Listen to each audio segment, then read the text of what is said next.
جب اللہ عز و جل نے حضرت آدم علیہ السلام کو پیدا فرمایا تو حضرت آدم علیہ السلام نے آسمان پر ایک نام دیکھا جو لکھا ہوا تھا محمد صلی اللہ علیہ وسلم۔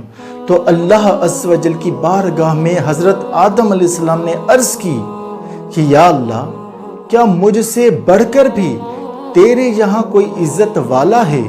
تو اللہ عز و جل نے جواب دیا، ہاں، یہ جو نام ہے یہ میرا حبیب ہے، اس کا نام محمد ہے اور یہ تیری نسل سے ہوگا۔ اگر میں محمد کو پیدا نہ فرماتا تو نہ زمین اور نہ ہی آسمان، نہ جنت اور نہ ہی دوزخ کو پیدا فرماتا۔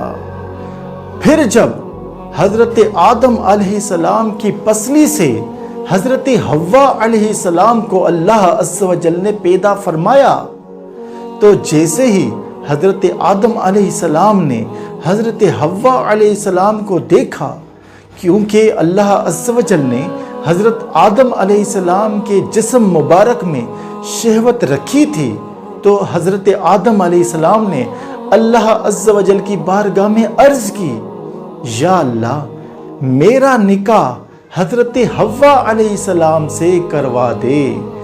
اللہ عز و جل نے ارشاد فرمایا کہ اس کا مہر ادا کرو۔ آدم علیہ السلام نے کہا، یا اللہ، میں اس کا مہر کیا دوں؟ میرے پاس تو کچھ ہی نہیں ہے۔ تو اللہ عز و جل نے ارشاد فرمایا، میرے حبیب پر یعنی محمد پر 10 مرتبہ درود بھیجو۔ تو آدم علیہ السلام نے عرض کی، اگر میں درود پڑھوں تو کیا میرا نکاح حضرت حوا علیہ السلام سے ہو جائے گا؟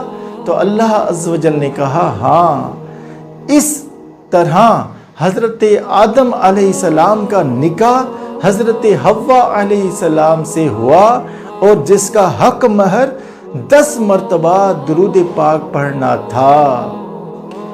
تیرے ایک کریم مجھے کون سی ملی نہیں، جھولی ہی تنگ ہے، تیرے یہاں کہیں نہیں۔